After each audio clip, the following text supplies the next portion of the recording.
All right, should be recording. Hello, everybody. Uh, Hello. uh, Hi.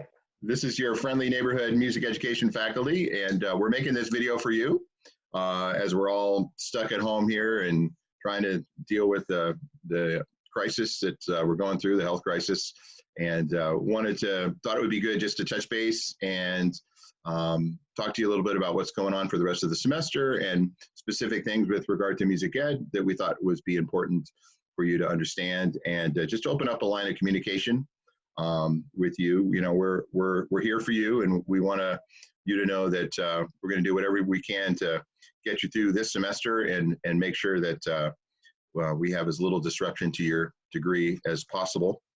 And I think also the other thing would be just maintaining a sense of community, because that's, I think, one of the highlights of our music ed program is that you guys all really are a team and we work together, and it's such a strength. And that's thanks to Professor Miller and Dr. Hawkinson, who are all part of that community with me. And so just thought it would be good to touch base. Anything you want to add, Ben or Melissa? That about sums it up. Yeah. Okay. So here's where we are. We had a meeting with department chairs yesterday in the School of Music, and so we've all come up with plans for our classes. And you should be getting word, if you haven't already, about how your classes are going to run for the rest of the semester online.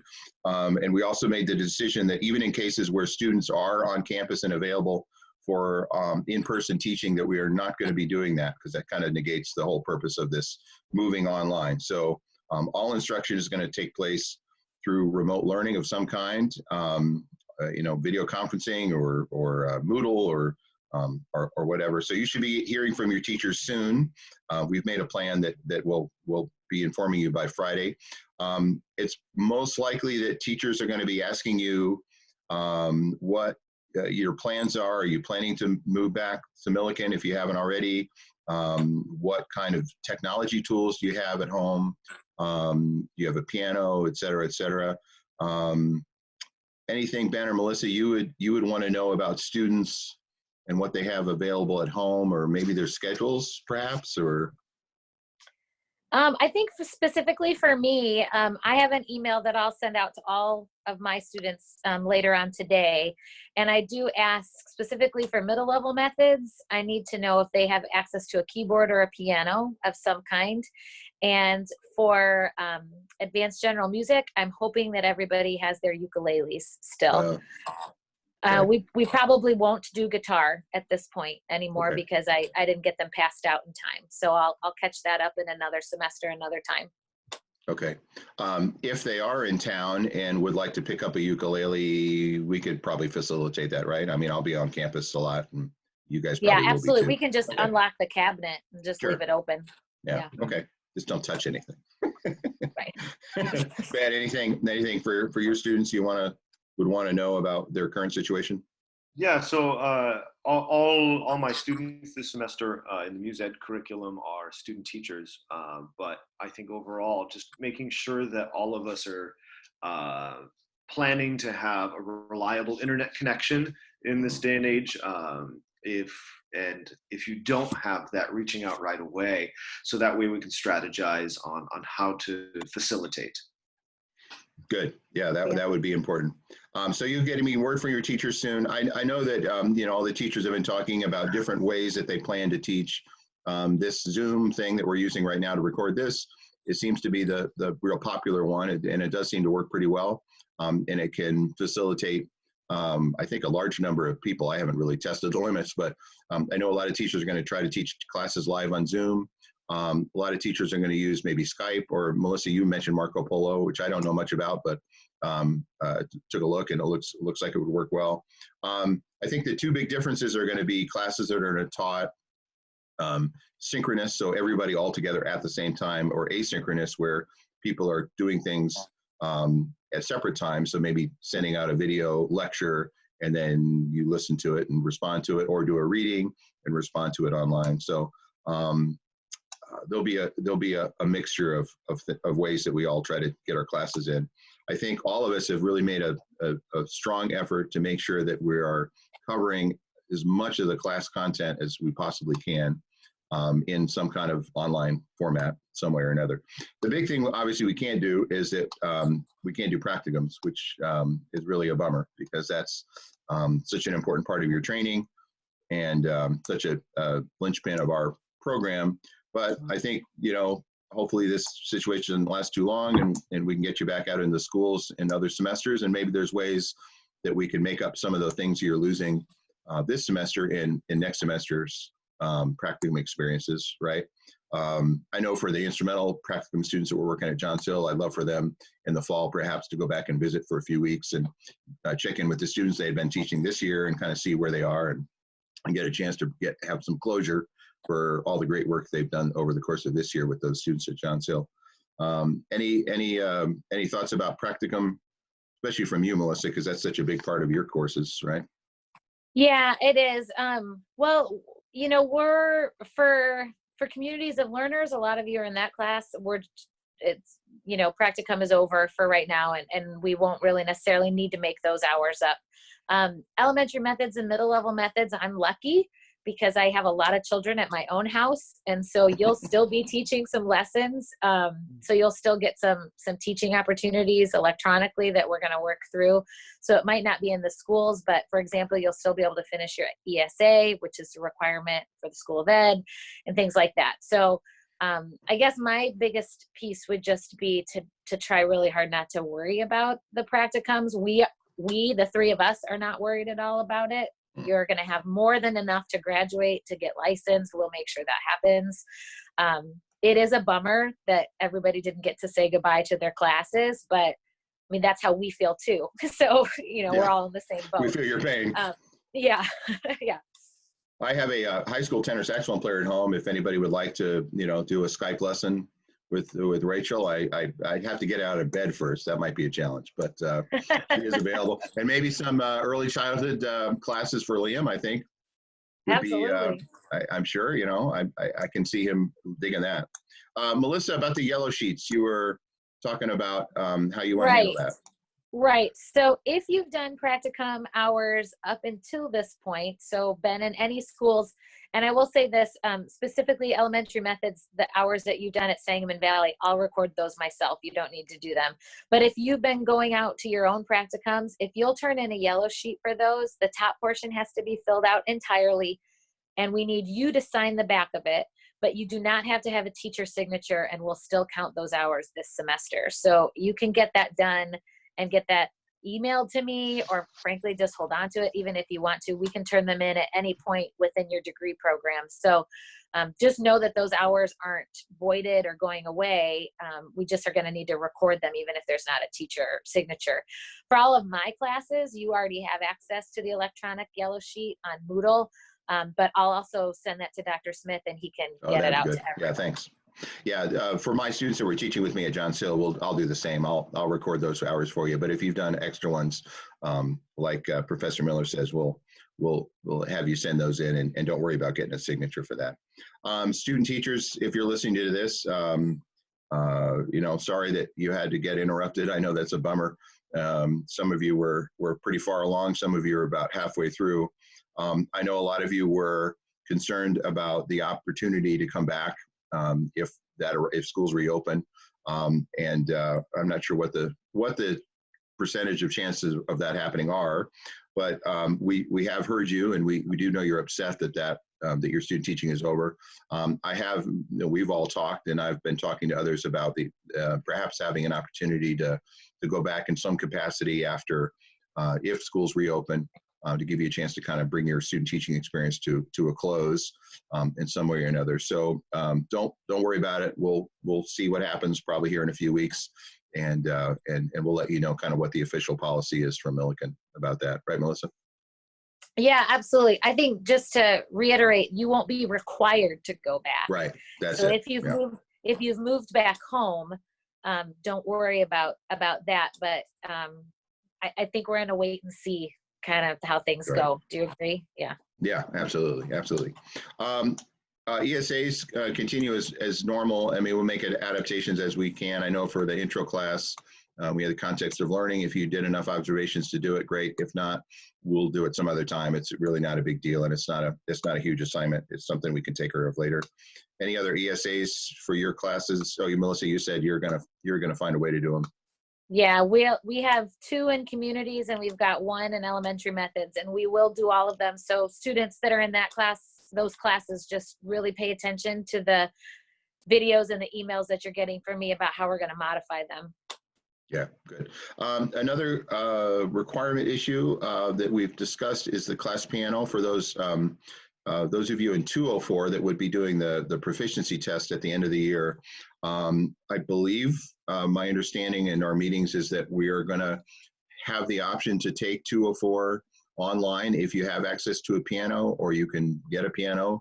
I think they had some detailed requirements about, the quality of the piano and how many keys and that kind of thing. So there will be an option to take piano for the rest of this semester online, and then I'm not totally sure how they're going to do the proficiency test, but there will be an option to do the proficiency test. If not, we're going to create a section of 204 in the fall for you. Normally there isn't 204 in the fall, but we'll open up one for next semester. And if you need to take it, if you don't have a piano or aren't able to do it online, you will be able to finish that up in the fall. So advising day, which is coming up here in a few weeks, I think, we're obviously just going to have to do it online. My plan is to set up a video conference with each of my advisees, and we'll just treat it like advising week. We won't have to do it all in that one day.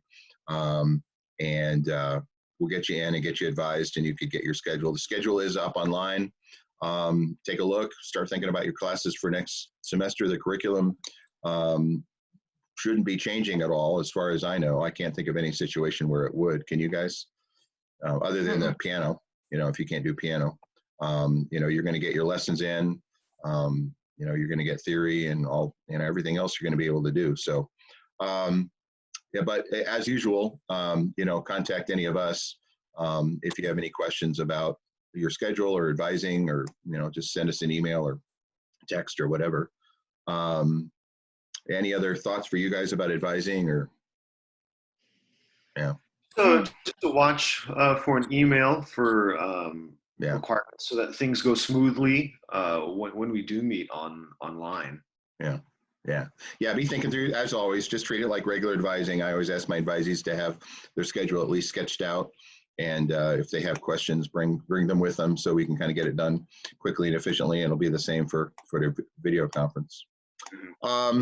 I guess just to wrap up, thoughts about making it through the next couple of months and being successful in completing all your classes online. We want you all to make it through the semester with great grades and get all your classes in you need to get in, so we don't have to make things up in the future.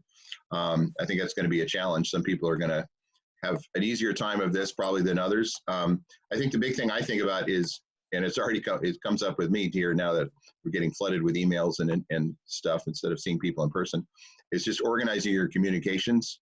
So all your emails, like I do this anyway, but I'm going to really elaborate on it, which is just keep a folder for each class or each activity I do. And if I have emails about that class, just throw them in that folder. So if I say, oh, something about Intro to Music Ed, let me go to my Intro to Music Ed folder and see what Dr. Smith said about that. So just organizing communication. I think my instinct is that different professors are going to use different ways of communicating. Some may use email, some may use Moodle, some may text. I know some have set up Facebook groups. I like to use GroupMe. I think I'm going to use that for some of my classes because I'm used to that. That's what I use for a lot of my musical groups. Maybe make a list of your classes and where they communicate somewhere, and have that on your desk or somewhere that you can see it. And then just make sure you check in with each of those places, at least once a day, probably more than once a day, right? Any thoughts about that, guys? Well, with so much text being thrown about, it's easy to miss things. Right. So, like Dr. Smith said, organizing the information that you're gathering and reading for content and not just skimming is going to be really important, because it's easy to miss things. Mm-hmm. Yeah. You get 20 texts in a row. Maybe the 17th or 18th, you miss. Right. Yeah, I agree. I also think that it's important to really identify what are the times you're going to be working on the classes. And because I think one reason that we sometimes miss things is, at least in my own life, I'm running down and switching a load of laundry, and then I get 4 texts and I sort of am looking at them. So I think Dr. Smith mentioned already too, kind of setting some schedules and things like that for yourself are really going to be helpful. The other thing I would just want to keep saying as loud as I can over and over is that we need you to ask questions and for clarification whenever you need it, because we want to make you to be successful. But sometimes if we don't know there's an issue, we won't know how to do that. So Right. Make sure you're really communicating with us. Yeah, good. All good points.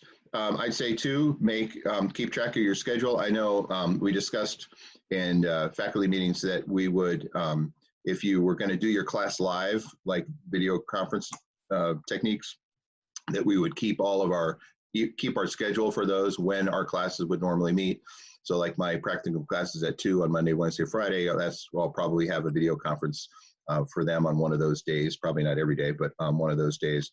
So, just treat it like a regular class, put it in your calendar, and just know 2 o'clock, I've got a video conference with Dr. Smith. Better show up just like I would if I was on campus, right? There was some discussion about due dates for things. I know a lot of the professors are treating their online teaching in weekly segments, and they're making their due dates mostly on Fridays. I did raise the point that would be maybe a time management issue for some students to have everything due on one day. I'm going to deliberately try not to make my due dates on Friday for that reason. But do just be aware that, you've got due dates and they may all chunk up on one date. Well, I guess that happens when you're on campus too, right? But so time management issues remain the same. I know we were all talking about, keeping a fairly regular schedule even for ourselves, try to, do the things you normally do when you're on campus, just be regular about things, get out of bed, don't change your schedule too radically. I think also the big thing I know from the Millikin students that I've talked to is just staying engaged. And that's a real challenge for us, in this, and with this happening, is that I think it'd be easy for some of us to kind of float away and get disengaged from our classes and our community and our programs. And we don't want that to happen to you. I'm sure the 3 of us will make every effort we can to kind of keep in touch with you. And if we don't hear from you for a while, we'll hunt you down some way electronically and see what's up with you. And if I can just jump in and say please. that one of the ways that the schedule is helping is it's helping train your brain that at a certain period of the day, you're working in a certain mode. And you can supplement that by having a specific area of whatever space you are in now. This is my work space. So I've set up this table where I currently am, and I can shut the door, and there's no babies here to come in and request snacks or whatever. And this is the space, and it just helps dial in my thinking to what's right in front of me in a time where it's easy to be distracted. It's easy to watch 8 hours of Netflix. It's easy to disengage from this process. The process is the same. It's just in a different location now. That's all. Yeah, good point. Good point. Yeah. It's just like your practice area. If you have a space that you like to practice, I have a corner in my basement where my trumpets sit, and I make sure that's my place where I go and I practice, and that's where my mind space goes when I'm in that space. Yeah, good. I think I was going to say, one other word of advice that I just thought of, Ben, when you were talking, is just stay in touch with your musical stuff. Keep singing, keep playing. I know we can't do it together in person, but we can do it on our own. I saw a cute thing that another college was doing where people were submitting performances, of themselves on Facebook, for each other, and so they could make music together, but they were showing some of the music they were doing at home. So that's good. Another benefit to what's going on now. A lot of online musical outlets are offering their services for free. I've spent hours watching the Berlin Philharmonic has a live streaming service, and the quality is really good, and the picture quality is good. I watched part of La Boheme last night on the Metropolitan Opera. So there's a lot of this online stuff that folks are just kind of offering for free. So, you know, stay in touch with who you are as a musician. I think that's important. So just to wrap it up, I think, you know, we will see what happens after April. We haven't received word yet about graduation. I think all hope is that we can have some kind of graduation ceremony. I don't believe there's any plan for people to return to campus for final exams of any kind. That's my understanding. If I hear something different, I'll let you know. You know, anything else you guys want to say? No, I think just we get through it together. So again, if we just have to make sure that we stay together and stay engaged and use all the resources that we've got. I think we'll be in good shape then. Yeah, I don't remember where I heard this, but somebody said to me, you know, this is kind of for teachers in training like you guys are. This is a good lesson in how you adapt to circumstances of the times. And I remember teaching through 9/11. Students are too young to have been in school then, but Ben and Melissa, you both were teaching and up and around then. And yeah, I mean, we all had to, it was a crazy time, and we all had to adapt, and things were canceled and adjustments had to be made, and we made it through, and everything turned out pretty well. So let's hope that's the same for this case too. Well, I think that the opportunity right now, there is a bit of extra free time to be thrown around, and to use this opportunity to take on some of the creative projects that you wanted to, but didn't have the time to. This microphone cost me about $20, and it was delivered to my front door. And, you know, I'm throwing tracks down onto my laptop and having a great time. I don't plan on sharing it with anyone ever. Oh, come on, you have to. Try it. We're looking for some Jacob Collier style, like, you know, multi-layered vocal expertise from you, Ben. Come on. Oh, right away. No problem. Well, yeah, I've been learning some new tunes on my tin whistle and working on some woodworking projects that I've been meaning to finish here for a while. So, well, I'll find a way to fill the time, I'm sure. Yeah. Well, thanks everybody. Best of luck to you. Keep in touch with us, and we're here for you, and we want to get through this all together, and we appreciate your efforts. All right, and thanks to Ben and Melissa for being here too.